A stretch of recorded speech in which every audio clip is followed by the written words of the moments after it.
بسم اللہ الرحمن الرحیم مولا صلی وسلم دائما ابدا علی حبیبک خیر الخلق کلہم قال اللہ تعالی فی القرآن المجید وقال الظالمون ان تتبعون الا رجلا مسحورا انظر کیف ضربوا لك الامثال فضلوا فلا يستطيعون سبیلا۔ خوش آمدید میرے دوستو ہمارے چینل پر آنے کی، اور جن حضرات نے پہلا میرا پورا کلپ سنا 1 گھنٹہ 5 منٹ کا، وہ اب دوسرا کلپ اسی موضوع پہ سنیں گے تو انشاءاللہ العزیز ان کو بات سمجھ آ جائے گی۔ موضوع ہمارا تھا کیا نبی پاک صلی اللہ علیہ وسلم پر جو جادو کیا گیا اس کی حقیقت کیا ہے، اور وہ جو روایت ہے اس روایت کے بارے میں کیا ہے۔ قرآن تو اللہ کا فرماتا ہے کہ وہ روایت جو ہے چونکہ قرآن کے متصادم ہے، اس لیے ہم ایسی روایت جو قرآن کے سے متصادم ہو ہم اس روایت کو نہیں مان سکتے۔ تو آج کل جو نبی کریم صلی اللہ علیہ وسلم کے بارے میں عوام کو مرچ مسالہ لگا کر اپنے واقعات پیش کرتے ہیں اور طرح طرح کی باتیں، اور گلیوں کے اندر جائیں تو مختلف قسم کے بورڈ لگے ہوتے ہیں، رنگ برنگے بورڈوں پر جلی قلم سے بنگال کا جادو، افریقہ کا سحر، کالا علم، سحر سامری وغیرہ وغیرہ، اور نیچے پروفیسر عامل نجومی جادوگر وغیرہ کا نام لکھا ہوتا ہے۔ ظاہر ہے ان لوگوں کو محبوب خدا صلی اللہ علیہ وسلم کی عزت و حرمت کی بہ نسبت اپنا کاروبار زیادہ عزیز ہوتا ہے، اس لیے وہ ان روایات کی نشر و اشاعت اور تائید و حمایت میں بڑھ چڑھ کر حصہ لیتے ہیں۔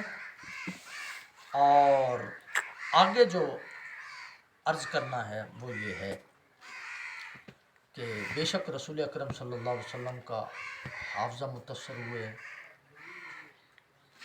ہو جائے، ان مکاروں کے کاروبار کو متاثر نہیں ہونا چاہیے۔ بے شک رسول اللہ کی ازواجی قوتیں سلب ہو جائیں، ان کی تسکین حوث کے اسباب فراہم ہوتے رہنے چاہیے۔ بے شک رسول اللہ کا کھانا پینا بند ہو جائے، ان کے معدے مرغن غذاؤں سے بھرے رہنے چاہیے۔ بے شک رسول اللہ کا بدن گھلتا رہے، ان کے جسموں پر چربی کی تہیں چڑھتی رہنی چاہیے۔ بے شک رسول اللہ کی مبارک زلفیں جھڑ جائیں، ان کی جھولتی لٹوں کی آب و تاب ماند نہ پڑے۔ اللہ اکبر! حقیقت خرافات میں کھو گئی، یہ امت روایات میں کھو گئی۔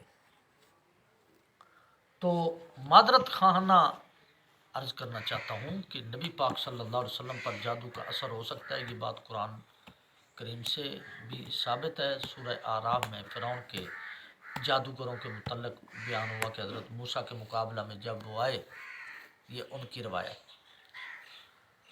تو انہوں نے ہزارہا آدمیوں کے اس پورے مجمع کی نگاہوں پر جادو کر دیا جو وہاں دونوں کا مقابلہ دیکھنے کے لیے جمع ہوا تھا۔ سحروا اعین الناس، اعین الناس تو آیت نمبر 116 اور سورۃ طٰہٰ میں ہے کہ جو لاٹھیاں اور رسیاں انہوں نے پھینکی تھیں ان کے متعلق عام لوگوں ہی نے نہیں، حضرت موسیٰ نے بھی یہی سمجھا کہ وہ سانپوں کی طرح ڈوری چلی آ رہی ہے۔ اس طرح سے موسیٰ علیہ السلام خوف زدہ ہو گئے، یہاں تک کہ اللہ نے وحی نازل کی کہ خوف نہ کرو، تم ہی غالب رہو گے، ذرا اپنا عصا پھینکو۔ فَإِذَا حِبَالُهُمْ وَعِصِيُّهُمْ يُخَيَّلُ إِلَيْهِ مِنْ سِحْرِهِمْ أَنَّهَا تَسْعَىٰ فَأَوْجَسَ فِي نَفْسِهِ خِيفَةً مُوسَىٰ قُلْنَا لَا تَخَفْ إِنَّكَ أَنتَ الْأَعْلَىٰ وَأَلْقِ مَا فِي يَمِينِكَ۔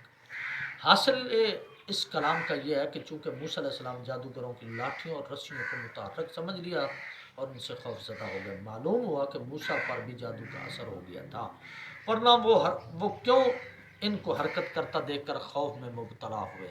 حالانکہ ساحران فرعون نے پورے مجمع کی نگاہوں پر جو جادو کیا تھا اس کی حقیقت صرف اتنی تھی کہ ان کی لاٹھیاں اور رسیاں اندر سے کھوکھلی تھیں جن میں پارا بھر دیا گیا تھا۔ چنانچہ جب ان کو رسیوں کی گرمی پہنچی، سورج کی گرمی پہنچی جو اندر پارا بھر دیا گیا تھا، تو اپنی طبعی خاصیت کی بنا پر اڑنے لگا، مگر لاٹھیوں اور رسیوں کے وزن کی وجہ سے اوپر نہ اٹھ سکا۔ تاہم ان کے دباؤ کی وجہ سے لاٹھیاں اور رسیاں زمین پر حرکت کرنے لگی۔ یہ بات ہمیں سمجھ آ جانی چاہیے۔ دیکھنے والوں کو چونکہ اس تکنیک سے آگاہی نہیں تھی، اس لیے موسیٰ علیہ السلام سمیت ساری سب کی نگاہوں نے اس کو متحرک دیکھ کر سمجھا یہ جادو کے جنتر منتر سے از خود متحرک ہو گئی ہیں، اس لیے سب خوف زدہ ہوئے۔ یہ حوالہ اہل علم کے لیے چند ایک تفسیری حوالہ جات بغیر اعراب کے اگر پیش کریں یا اعراب کے ساتھ پیش کریں تو بڑا سارا وقت چاہیے، تو ہم صرف اشارہ دے دیتے ہیں۔ تفسیر ابن کثیر جلد 3 صفحہ 158، تفسیر کبیر جلد 6 اور صفحہ 77، فَيُخَيَّلُ لِأَنَّهَا تَتَحَرَّكُ۔ اچھا، ابو سعود بحامش کبیر جلد 6 صفحہ 76، مدارک بحامش خازن جلد 3 اور صفحہ 343، روح المعانی جلد 9 صفحہ 25، خازن جلد 3 اور صفحہ 43، یہی مکمل عبارات اس کے اندر ہیں۔ دیگر مفسرین نے بھی یہی بیان کیا کہ کسی نے سورہ اعراف کی آیت نمبر 116 کے تحت اور کسی نے سورہ طٰہٰ کی آیت 69 کے ذیل میں۔ درجہ بالا عبارات کا ما حاصل جو میں نے آپ حضرات کے سامنے عرض کی ہیں، ان کا ما حاصل یہی ہے کہ بلکہ اعلیٰ قسم کے شعبے دے بازی کا مظاہرہ کیا تھا ان جادوگروں نے جو ساحران فرعون تھے، اور ایسی جادوگری دکھائی تھی کہ موسیٰ سمیت سب کی آنکھوں نے وہی نظارہ دیکھا جو ان کو جادوگر دکھانا چاہتے تھے، یعنی وہ چیزیں جو در حقیقت طبعی عوامل سے حرکت کر رہی تھی، ان کو بغیر کسی مادی سبب کے متحرک سمجھ لیا۔ البتہ علامہ وہب اور ان کے اتباع میں چند دوسرے مفسرین نے یہ روایت بیان کی ہے، ظاہر کیا ہے کہ لاٹھیوں اور رسیوں میں کسی قسم کی کوئی حرکت پیدا نہیں ہوئی، بلکہ موسیٰ علیہ السلام سب لوگوں کی آنکھوں میں جادو کا اثر ہو گیا تھا، جس کی وجہ سے ان کو ساکن متحرک نظر آنے لگی۔ اس رائے کی تردید کرتے ہوئے امام رازی رحمۃ اللہ علیہ تفسیر کبیر جلد 1 صفحہ 77 پر اس رائے کی انہوں نے جو ہے یخیل الیہ من سحر من تسعى، تو اس کے اندر انہوں نے اس کی تردید کی ہے اور فرمایا وہ جو وہبی سے مروی ہے کہ انہوں نے اللہ تعالیٰ کے فرمان سحر اعین الناس سے روایت کیا، استدلال کرتے ہوئے کہ جادوگروں نے لوگوں اور موسیٰ علیہ السلام کی آنکھوں پر جادو کر دیا تھا، اس لیے موسیٰ نے لاٹھیوں اور رسیوں کو متحرک سمجھ لیا، تو یہ بات درست نہیں ہے، کیونکہ وہ معجزہ ظاہر کرنے، دلائل پیش کرنے اور شبہات دور کرنے کا وقت تھا۔ اگر ان لمحات میں جادو کے اثر سے موسیٰ علیہ السلام کی حالت ہو جاتی کہ حقیقت میں موجود چیز اور غلط تخیل میں امتیاز نہ کر سکتے تو معجزہ بھی نہ دکھا پاتے، اور اس کا نتیجہ نکلتا کہ اصل مقصد غلبہ حق فوت ہو جاتا۔ تو گویا کہ ویسے کرتب جو آج کل میجک شو میں مختلف مظاہرے کیے جاتے ہیں، جنہیں دیکھ کر ناظرین بھی ہنس پڑتے ہیں، کبھی دہشت زدہ ہو جاتے ہیں، کبھی حیرت سے دانتوں میں انگلیاں دبا لیتے ہیں، ایسے محیر العقول مظاہرے دیکھ کر آدمی کا حیران یا خوف زدہ ہو جانا فطرت انسانی کے عین مطابق ہے، جو میں نچوڑ آپ کو دے رہا ہوں۔ اس وجہ سے موسیٰ علیہ السلام اپنے عصا کو سانپ بنتا دیکھ کر اس وقت بھی خوف زدہ ہو گئے تھے جب انہیں پہلی مرتبہ اللہ تبارک و تعالیٰ نے یہ معجزہ دکھایا، حالانکہ وہاں تو کوئی جادوگر سرے سے موجود ہی نہیں۔ عرض میری سمجھ گئے نا کہ اگر ان رسیوں سے موسیٰ علیہ السلام کے ذہن پر یہ معاملہ بن سکتا ہے تو پھر اپنے آپ کے عصا مبارک سے تو یہ مسئلہ نہیں بننا چاہیے تھا، جبکہ آپ نے جس وقت عصا مبارک پھینکا تو وہ جب سانپ بنا تو اس وقت ہی آپ کے ذہن مبارک پر یہ بات، تو اس کا مطلب یہ ہے کہ آپ رسیوں سے نہیں ڈرے۔ اگر رسیوں سے ڈرنا لازم آئے گا تو پھر اپنے عصا مبارک سے بھی ڈرنا، اور ظاہری طور پر یہ بتقاضۂ بشریت یہ چیز لازم آئے گی۔ غرض غیر متوقع طور پر ایک خوفناک منظر کو دیکھ کر خوف میں مبتلا ہو جانا طبعی فطری امر ہے۔ اگر موسیٰ علیہ السلام نے جادوگروں کی لاٹھیوں اور رسیوں کو از خود متحرک سمجھ لیا تھا اور ان سے خوف محسوس کیا تھا تو بلا شبہ ان جادوگروں کے کرتب کا کمال تھا، مگر اس جادو سے کیا تعلق ہے جس میں گفتگو ہو رہی ہے؟ یعنی گانٹھوں، پھونکوں، تاگوں، بالوں، دندانوں، مجسموں، سوئیوں، جنتر منتروں والا جادو جس کے اثر سے آدمی بیمار ہو جائے، اس کا کھانا پینا بند ہو جائے اور بدن گلنے لگے، اس سے اس کا کیا تعلق ہے؟ اور پھر رہا اعتراض کہ یہ تو کفار مکہ کے اس الزام کی تصدیق ہوگی، نبی کو وہ ساحر زدہ آدمی کہتے تھے، تو اس کا جواب یہ ہے کہ کفار آدمی آپ کو ساحر زدہ آدمی اس معنی میں نہیں کہتے تھے کہ آپ کسی جادو کے اثر سے بیمار ہو گئے، بلکہ اس معنی میں کہتے تھے کہ کسی جادوگر نے معاذ اللہ آپ کو معاذ اللہ ثم معاذ اللہ آپ کی عقل مبارک پر کر دیا ہے جادو، جو آپ نبوت کا دعویٰ کر بیٹھے، جنت و دوزخ کے افسانے سنا رہے ہیں۔ اگر اس جواب کو صحیح مان لیا جائے تو رسول اللہ صلی اللہ علیہ وسلم کو ساحر کہنا بھی جائز تھا، جائز ہوگا، اگر اس بات کو مان لیا جائے معاذ اللہ ثم معاذ اللہ نقل کفر نہ باشد، کیونکہ انتہائی فصیح کلام پر بھی ساحر کا اطلاق ہوتا ہے۔ جانے دو عالم صلی اللہ علیہ وسلم نے فرمایا ان من البیان لسحرا، اور افصح العرب صلی اللہ علیہ وسلم کی فصاحت و بلاغت شک و شبہ سے بالا تر ہے۔ اب اگر کوئی آپ کو ساحر کہنے لگے اور اسے کہا جائے کہ اللہ کے بندے خدا سے ڈر اور ایسی جسارت نہ کر، کیونکہ ساحر رسول اللہ صلی اللہ علیہ وسلم کو کفار کہا کرتے تھے، وقال الکافرون ھذا ساحر کذاب، تو وہ جواب دے کہ کفار آپ کو ساحر اس معنی میں نہیں کہتے تھے آپ بہت فصیح و بلیغ ہیں، بلکہ اس معنی میں کہتے تھے معاذ اللہ آپ جادوگروں جیسے جنتر منتر کر کے لوگوں کو بہکا رہے ہیں اور خاندانوں میں پھونک ڈال رہے ہیں، جبکہ میں آپ کو ساحر جادو بیان کے معنی میں کہتا ہوں، کیونکہ نہایت فصیح اور مؤثر بیان کو خود آپ نے ساحر کہا ہے، اور تاریخ سے ثابت ہے آپ عرب میں سب سے زیادہ فصیح، بلیغ اور پرتاثیر گفتگو فرمانے والے تھے۔ پھر آپ کے جادوگر بلکہ سب سے بڑے جادوگر ہونے میں کیا شک رہ جاتا ہے؟ اگر آپ یہ کہیں اگر آپ مشہور کن کسی معنی میں ہو سکتے ہیں تو کسی اور معنی میں ساحر کیوں نہیں ہو سکتے؟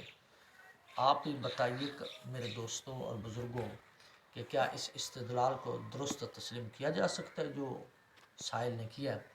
اس طرح تو آپ معاذ اللہ مجنون کہنا بھی صحیح ہو جائے گا، جس طرح کے معترض نے کہا، اور اگر کوئی اعتراض کرے کہ کہا جا سکتا ہے کفارہ کو مجنون بمانے معاذ اللہ اس کے کہتے تھے، جبکہ آپ کو اس کی الہی میں دیوانہ ہونے کی وجہ سے مجنون کہنا ہوتا ہے، بلکہ اس صورت میں آپ کو رائے نہ کہہ کر مخاطب کرنے کی ممانعت بھی بے سود ہو جاتی، کیونکہ صحابہ کرام رائے نہ کہتے وقت وہ مراد ہی نہیں لیتے تھے جو منافقین کے ذہن میں تھا۔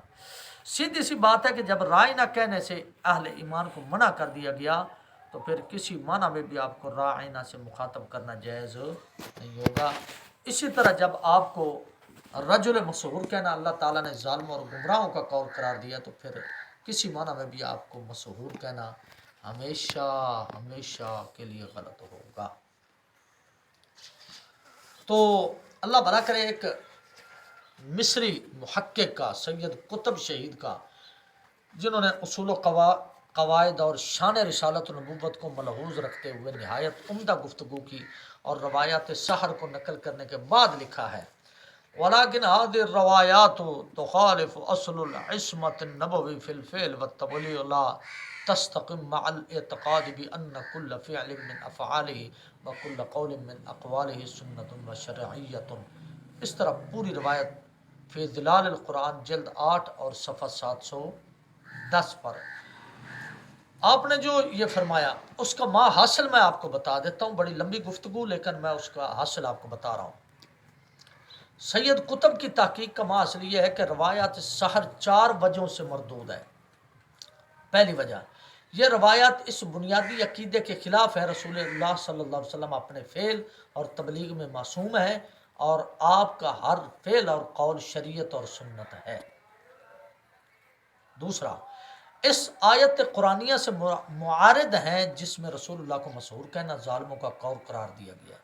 نمبر تیسرا، یہ اخبار احاد ہیں اور رسول اللہ صلی اللہ علیہ وسلم کا جادو سے متاثر ہو سکنا یا نہ ہو سکنا عقیدہ کا مسئلہ اور عقائد میں اخبار احاد کار آمد نہیں ہوتی۔ نمبر 4، ترجیح قول کے مطابق ان صورتوں کا نزول مکہ میں ہونا ہوا تھا، اس لیے جادو کی گانٹھیں کھولنے کے لیے اس کا نازل ہونا بنیادی طور پر ہی کمزور اور اضعف ترین بات ہے۔ ان وجوہ میں سے آپ سابقہ میری گفتگو سن چکے ہیں۔ جو لوگ روایات سحر کو منوعاً صحیح سمجھتے ہیں، قرآن کریم کے لحاظ سے ان کے نظریات کا اجمالی جائزہ مکمل ہوا۔ آج کل اہل علم کا ایک گروہ جس میں اہل حدیث حضرات پیش ہیں، یہ نظریہ لے کر اٹھا کہ بخاری و مسلم کی روایات سحر کے علاوہ باقی تمام روایتیں سند کے اعتبار سے ضعیف اور کمزور ہیں، اس لیے ہم ان کو نہیں مانتے۔ البتہ اہل علم حضرات تو ہم ان کو البتہ بخاری و مسلم کی روایات کا صحیح ہونا شک و شبہ سے بالاتر ہے، ان کو بہرحال تسلیم کرنا پڑے گا۔ یہ اہل حدیث حضرات جو اپنے آپ کو اہل حدیث کہتے ہیں، اور ان میں یہ بات ہے نہ تو رسول اللہ صلی اللہ علیہ وسلم کی نظروں میں التباس کا ذکر ہے، نہ کھانا پینا بند ہونے کا، نہ بدن کھلنے کا، نہ زلف مبارک جھڑنے کا، نہ صحابہ کرام کا آپ کی عیادت کرنے کا، نہ آخری صورت نازل ہونے کا۔ اس لیے یہ سب باتیں غلط ہیں۔ اصل واقعہ اتنا ہی ہے جتنا صحیح بخاری اور صحیح مسلم میں مذکور ہے، اور ہم اس کو اسی طرح مانتے ہیں جہاں تک اس بات کا تعلق ہے۔ کون کہہ رہا ہے؟ وہ کہہ رہے ہیں جن روایتوں میں جادو کے درجہ والا اثرات مذکور ہیں وہ سب ضعیف اور کمزور ہیں، تو اس میں کوئی شک نہیں۔ اس طرح جادوگر کی گریں کھولنے کے موقع پر آخری صورتوں کا نازل ہونا بھی قلبی کا خود ساختہ قصہ ہے۔ البتہ یہ خیال درست نہیں کہ صحیح بخاری کی روایات سحر ہر قسم کے شک و شبہ سے بالاتر ہیں، کیونکہ گزشتہ صفحات میں ہم باتیں کر چکے ہیں، یعنی گزشتہ باتوں میں ہم وہ لکھ رہا ہے اپنی کتاب کے اندر کہ گزشتہ صفحات کے اندر ہم یہ جو باتیں کر چکے ہیں۔ صحیح بخاری مطبوع اصح المطابع جلد 2 کتاب الطب باب السحر 808 صفحہ پر حدیث پاک حدیث بیان کی ہم سے عبید ابن اسماعیل ابو اسامہ سے، انہوں نے شام سے، انہوں نے اپنے باپ سے، انہوں نے حضرت عائشہ سے۔ عائشہ پاک کہتی ہیں کہ رسول اکرم صلی اللہ علیہ وسلم پر جادو کیا گیا، یہاں تک کہ آپ کو خیال آتا کہ آپ نے یہ کام کر لیا ہے، حالانکہ کیا نہیں ہوتا تھا۔ یہ پوری روایت میں آپ حضرات کے سامنے پہلے عرض کر چکا ہوں۔ اللہ اکبر۔ امام بخاری نے اس روایت کو اپنی کتاب میں 6 مقامات پر ذکر کیا ہے، 1 مقام پر اختصار سے اور 5 مقامات پر تفصیل کے ساتھ۔ وہ مقامات سماعت کریں، اور اس کے بعد اس کے اندر جو تعارض ہے وہ میں آپ حضرات کے سامنے عرض کر کے موضوع کو آگے کی طرف بڑھاتے ہیں۔ جلد 2 کتاب الطب باب السحر، اور جلد 2 جیسے میں نے پہلے عرض کیا، اور صفحہ 858۔ جلد 2 کتاب الجہاد ما یعفیان الذم اذا سحر، جلد صفحہ 450 مختصرا، اس کے اندر مختصر۔ جلد 1 کتاب الدعوات باب تقریر الدعاء صفحہ 945۔ جلد 2 کتاب الطب باب حل یستخرج السحر صفحہ 858۔ جلد 1 کتاب بدل خلق صفت ابلیس و جنودہ صفحہ 462۔ جلد 2 کتاب الطب باب السحر صفحہ 857۔ متن میں جن روایات کا حوالہ دیا گیا وہ نمبر 1 والی روایت جو پہلے میں نے عرض کی تھی اور یہاں بھی کی ہے۔ آئندہ جو گفتگو ہے وہ ہماری اس بات پر ہوگی۔ روایت نمبر جو میں نے روایات کے لحاظ سے عرض کی ہے، روایت نمبر 1، 2 اور 3 میں اس بات اور نفی دونوں ماضی کے معنی رکھتے ہیں، یعنی فعل الشیء وما فعلہ، صنع شیئا ولم یصنع، قد صنع الشیء وما صنعہ۔ تینوں کا مفہوم ہے کہ آپ خیال کرتے تھے کہ یہ کام کر چکے ہیں، حالانکہ کیا نہیں ہوتا تھا۔ اس صورت میں جادو کا اثر آپ کے حافظے پر ہوگا، یعنی آپ کو یاد ہی نہیں رہتا تھا کہ یہ کام کیا یا نہیں، بلکہ اس کو کیا ہوا خیال فرماتے۔ روایات نمبر 4 اور 5 میں اثبات و نفی دونوں بصیغہ مضارع مذکور ہیں، لیکن روایت نمبر 4 میں صرف عورتوں والے مسئلے کا ذکر ہے، جبکہ نمبر 5 عام کاموں کے بارے میں ہے، اور نمبر 4 کے یہ الفاظ ہیں یأتی النساء ولا یأتیہن۔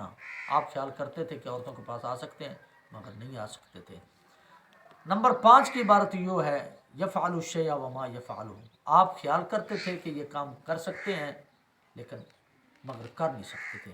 ان دونوں صورتوں میں جادو کا اثر آپ کی قوت کار پر ہوگا، یعنی آپ کی کارکردگی کی طاقت کمزور پڑ گئی تھی، مگر نمبر 5 کی روایت کے مطابق کارکردگی کا یہ ضعف عورتوں والے معاملے کے ساتھ مخصوص تھا، یعنی آپ کی مخصوص قوت بوقت ضرورت رو بعمل نہیں ہوتی تھی، جبکہ نمبر 5 روایت جو ہے اس کا مفہوم یہ ہے کہ ہر کام میں یہی صورت ہوتی تھی۔ اللہ اکبر۔ آگے آگے نمبر 6 نمبر میں راوی نے اس بات میں مضارع کا صیغہ استعمال کیا اور نفی میں ماضی کا، یفعل الشیء وما فعلہ، جس کا ترجمہ کچھ اس طرح ہوگا کہ آپ خیال کرتے تھے کہ یہ کام کر سکتے ہیں حالانکہ نہیں کیا ہوتا تھا۔ ظاہر ہے کہ یہ ایک بے معنی بات ہے، اس کو با معنی بنانے کے لیے یا تو مضارع کو ماضی کے معنی میں کرنا پڑے گا یا ماضی کو مضارع کے معنی میں۔ پہلی صورت میں یہ عبارت نمبر 1، نمبر 2 اور نمبر 3 کے ہم معنی ہو جائے گی، اور دوسری صورت میں نمبر 5 کے ہم معنی میں ہو جائے گی۔ بہرحال مجموعی طور پر ان روایات سے جادو کے 3 اثرات ظاہر ہوتے ہیں۔ نمبر 1، حافظے پر اثر، مخصوص قوت کا روبکار نہ ہونا، عام کارکردگی کی کمی۔ اب سوال یہ ہے کہ کیا یہ ساری باتیں ہوئی تھی یا ان میں سے کوئی ایک واقع ہوئی تھی؟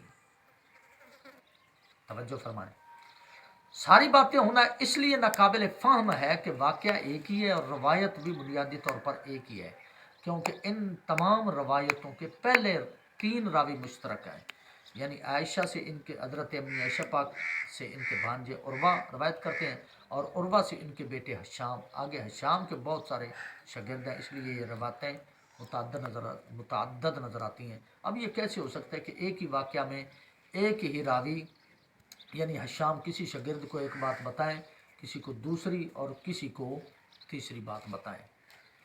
یہ روایات کے لحاظ سے میں عرض کر رہا ہوں۔ اگر امی عائشہ پاک نے یہ تینوں اثرات بیان کیے تھے تو حشام کو بھی ہر وقت میں تینوں کا ذکر کرنا چاہیے تھا، اور اگر امی عائشہ پاک نے ان تینوں میں سے کسی ایک کا ذکر کیا تھا تو انحصار کرنا چاہیے تھا، یا کم از کم کسی ایک روایت میں تینوں کا ذکر کر دینا چاہیے تھا۔ اس کے بعد اگر باقی روایتوں میں کوئی ایک ہی اثر بیان کرتے تو کہا جا سکتا تھا کہ یہاں حشام نے اختصار ملحوظ رکھا ہے، مگر تینوں کو یکجا ذکر کرنا تو کجا، انہوں نے 2 اثر بھی کسی روایت میں ایک جگہ بیان نہیں فرمائے۔ اس سے واضح ہوتا ہے کہ عائشہ پاک نے ان میں سے کوئی ایک اثر بیان کیا تھا۔ آگے شام بھی اس کو ماضی سے تعبیر کر دیتے ہیں، کبھی مضارع سے، کہیں اس کو عام کر دیتے ہیں اور کہیں عورتوں والے معاملے کے ساتھ مخصوص۔ الشام کو بڑھاپے میں نسیان ہو گیا تھا، اگرچہ علامہ ذہبی نے بقول اتنا زیادہ نہیں ہوا تھا کہ ان کو تغیر اور اختلاط کا مرض سمجھا جائے۔ اور اختلاط کسے کہتے ہیں؟ اگر نسیان اتنا بڑھ جائے کہ روایات میں غلطیاں اور درستیاں مساوی ہو جائیں، یا درستیاں سے غلطیاں زیادہ ہو جائیں، تو محدثین کی اصطلاح میں اس کو اختلاط کہتے ہیں، اور جس راوی میں یہ خامی پائی جائے اس کو مختلط کہتے ہیں۔ میزان الاعتدال جلد 3 اور صفحہ 255۔ سمجھ گئے بات؟ تاہم کچھ نہ کچھ فرق ضرور پڑ گیا تھا۔ ابو الحسن ابن قطان تو اس کو اختلاط و تغیر میں مبتلا قرار دیتے ہیں، مگر علامہ ذہبی اس کا بھرپور دفاع کرتے ہوئے لکھتے ہیں احد الاعلام حجت امام لیکن فی الکبر تناقص حفظہ۔ بہرحال جتنا بھی ان کا وہ جو ہے دفاع کریں، ہمارا مقصد بھی اس کو اختلاط کا مریض ثابت کرنا نہیں، ہم صرف یہ کہتے ہیں کہ آخر عمر میں ان کو تھوڑا بہت نسیان اور وہم ہو گیا تھا، ہو سکتا ہے انہوں نے اپنے والد